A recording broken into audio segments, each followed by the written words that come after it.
Good evening, my fellow GPers and caregivers. I had promised to share with you every day, being it's Gastroparesis Awareness Month here in August. And I'm going to talk about something tonight that a lot of us feel, I think, but we don't like to talk about. One of the hardest things for me in being challenged with a chronic illness that's invisible is the need for me to depend on other people. All of my life, I have made it my mission to do things my way.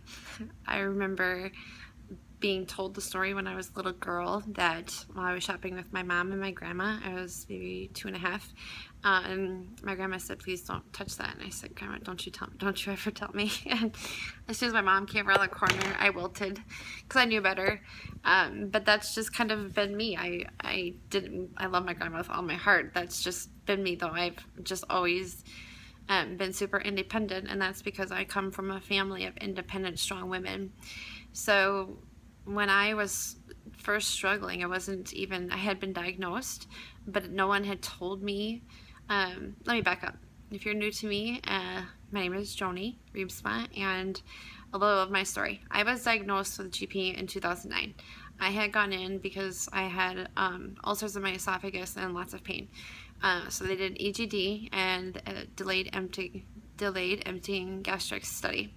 And the doctor came in after my results and said, yes, I had ulcers, and told me what medication that we would do to help them go away. And then he said, "You have gastroparesis." I said, "Gastro what?"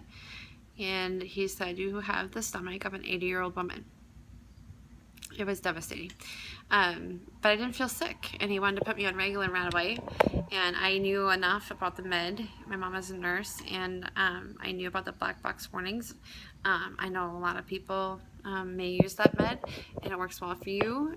Some people, you can have an immediate reaction that it can be permanent, called tardive dyskinesia. So just if you're going to use that med, make sure that you're working closely with your health professionals and listening to their advice. But anyway, I started to get sick in 2013, about 6 months after I had our youngest daughter, and we thought it was my gallbladder, and so I had it removed. I got a hospital-related infection, which then just tore up my digestive system, and I think that was the catalyst to make my GP become active, and it started to change my life. But this was 2013. I had forgotten about the diagnosis. The doctor never really said anything more to me about it, and so I kind of thought the guy was crazy, and I just went about life. Well, I tried to keep doing that, and I went to doctors, and I tried everything I could where we were living in Texas to get answers. We couldn't do it. That was 2 years I spent of my life trying to do that. My daughter was going to daycare to people that I didn't know. My oldest daughter, I was not able to bring her to school and did the things that I had been doing, and I chose to be a stay-at-home mom. I used to work in the corporate world for 10 years. So this was a dream job for me, was to be able to be home with my girls and to do the things that I wanted to do, and my plan was to work my way back up once I entered back into the workforce, which would have been this year, as our kids are all going to be in school this year. But God had other plans for me, and through my GP journey, I ended up starting my own business, and I am so grateful because it allows me to be a contributor financially to my family. I get to help other people feel amazing, and I get to do it on my own time, and I get to do it from my phone. So when I'm not okay or I'm not feeling my best, I can fit it in the nooks and crannies of my day when it works best for me. And it's just been a life-changing thing. But it didn't start off like that. First things first, driving. I got too exhausted to be able to drive. We moved from Texas to Iowa. I was in the ER the day the movers came. I don't really remember the move. I hardly remember the drive. We went to Sioux Falls, and when I was diagnosed with the same infection I had gotten during my surgery, and so I relapsed a third time. I went through antibiotic therapy for that for 6 weeks. I thankfully have not had that illness yet. It's been now about almost 3 years, thankfully. But then they sent me off to Mayo, and I just kept getting worse and worse. Pretty soon before Mayo, I was on 60 days of only Ensure, and I had started cyclical vomiting. And if you don't know what that is, it's vomiting where you cannot stop. There isn't a break. It's not where you can lay down for 5 or 10 minutes like this on my flu and get a little bit of a break. It's constantly throwing up. For me, it was for 48 hours straight. I spent a month in Mayo, and I was home, and I really didn't feel that much better. I really just felt like the lowest I have ever felt in my whole entire life. It's such a hopeless feeling to go to the best, so they say, the best health facility in the nation, and maybe arguably in the world, and to not feel my best. I got hooked up with a family practitioner, and he was great, but he didn't really know a whole lot about my condition. He left, and I felt stressed because starting over with a new doctor with so much medical history. I am sure if you're a GPer, you know as well as I do how daunting that task can be. And luckily, I didn't see it as luckily at the time, but I ended up in the ER twice, and they were so worried about me, they didn't know what to do with me, that they had me set up with a new doctor by that Monday. And I was really nervous, but she had read through my chart, and so we could hit the ground running. That was step number one to show me that she was the doctor for me. She knew about my illness. She described to me a lot of the things I had been feeling but didn't tell anybody. When you're unable to drive because you're so exhausted, when you're unable to shower for days because you're so exhausted. I was crawling up the stairs to say goodnight to our girls until I couldn't do that anymore. My husband had carried me to bed many times, and I have bought my own wheelchair, and I use it during my flares. And right now I am in a almost a remission for my gastroparesis, which is amazing. But we just don't know how long that will last. But feeling like a burden, when you can't do your basic daily activities, how are you supposed to be able to take care of a home, take care of your kids, take care of your relationship with your husband or wife, get to all your appointments? It is just so overwhelming. And there's always birthdays, activities, holidays, things coming up, and if you have GP and constant chronic nausea like I do, those things can be very daunting. And so I spent a lot of those times alone, and I did that because I didn't want to be a burden. I already knew that I was a financial burden on my family, and that enough was enough. To add this much to my husband's plate, the house, the kids, paying the bills, the stuff that you guys don't maybe think about all the time if you don't have a chronic illness.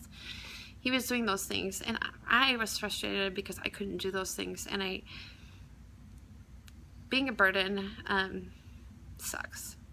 But someone had told me this: I didn't have the right to take anyone's happiness away because they wanted to help me. And that really stuck with me. And I'm a type of person who would help anyone. I just truly care about people. I believe in kindness, and it really resonated with me. And I guess I'd never looked at it that way before. And so, I do things. I put a smile on my face. I excel and I push myself to do more and more things because I'm so afraid to be a burden. I'm afraid if my disease will progress into something more. It's hard to manage as it is. I can't imagine it being harder. I wonder if I'm going to be there for the big stuff: prom dress shopping, graduations, wedding dress shopping, weddings, all that stuff with my kids. That's my number one reason, or is my husband going to stop loving me because I am such a burden? Just all those kinds of things go through your mind. I vacuumed a kitchen and our breakfast nook and bathroom the other day, and that's all I could do. That was all I could do. And I had in my mind I was going to do 3 things, and I got done with the one, and I had to stop. It has been really hard to deal with. One book that I read, I think it's called Being Sick and Tired of Feeling Sick and Tired. It was a book that my doctor suggested, and I read it, and it just really resonated with me a lot. The book and the stories, it was like she was peering into my soul, and I could see the things I was trying to hide. And that's what this video is about. You know, when you feel like a burden, you don't want to share that with anyone. So you put that smile on your face. You do things and push yourself harder than you know you should. And if you're like me, you'll crash and you pay for it. But you do those things anyway so that you can try your best to be like everybody else. But it's okay to know that we're not like everybody else, and we do have to do things differently, and that doesn't make me a burden. It makes me someone who needs extra help. And if my husband or my kids needed extra help, there's never a time in my life that I would think that they're a burden. And I've come to realize people that matter don't care and are supportive, and those who don't matter, it doesn't matter what they think, because they're not in my bubble. I've learned to stop taking things on and carrying things that are not meant for me to carry. And that one thing to let go is feeling like a burden. You know, my husband, you know, it's a whole different experience of me traveling. I used to travel for my job. I had a 40% travel schedule by myself for 5 years. And so to have my husband to come with me on every trip that I earned through my work, which is awesome, but you know, he comes because he's my nurse, which is awesome. But you know, there are other times too where I'd love to bring some of my teammates or things like that, and you know, he needs to be there to help me with my PICC line and help me with the things that people don't know how to do, and my medications. You know, it's just a different lifestyle. And so I guess you can either accept and the changes and push yourself to do as many things as you can independently and be okay. And look at one thing that's been really helpful through my hospital stays, through my visits at my medical professionals, is they're very quick to point out when I put myself down the progress that I've made. They'll remember when I spent 8 days in the hospital and I was unable to even eat. You know, so look back and look objectively, take everything that you think is maybe a negative and just look at it and say, okay, say you walked a mile and you couldn't walk before. That's awesome. That's a huge improvement. But your neighbor walks 5 miles a day. Well, good for your neighbor. It doesn't matter. It's not a competition. The only competition you should have is with yourself. And that is something that I've learned through my journey. And if anyone makes you feel like a burden, they are not worth being in your social circle. Get rid of those kind of people. Seriously. They're going to drain your cup and fill you full of negativity when you need to be in the most positive realm possible. Fighting GP is hard enough. We don't need to fight other people and their garbage that they bring along with them and have them dump that on us. So, you know what? If you need help, it's a sign of bravery and independence to ask for help for what you need so that you can do the things that you want to do independently as much as possible. And again, I ask you to maybe think about how much of a load do you carry daily on your back that's not yours to carry. Just think about that. I'd love to hear from you. This is long enough, so I guess I will pop off. And I just wanted to open the discussion of feeling like a burden. Do you feel like a burden? Do you feel like a financial burden? Do you feel like that you don't matter if you can't do the things that you used to do? Let me know, because I want to set you straight, okay? Because it's not true. Just because you have an invisible illness that somebody can't see, and maybe because somebody doesn't understand what you're dealing with, doesn't make it less real, okay? Don't you ever forget that. All right, you're a warrior. Fight on, stay strong, stay healthy, and I'll see you tomorrow. Cure GP, have a great night.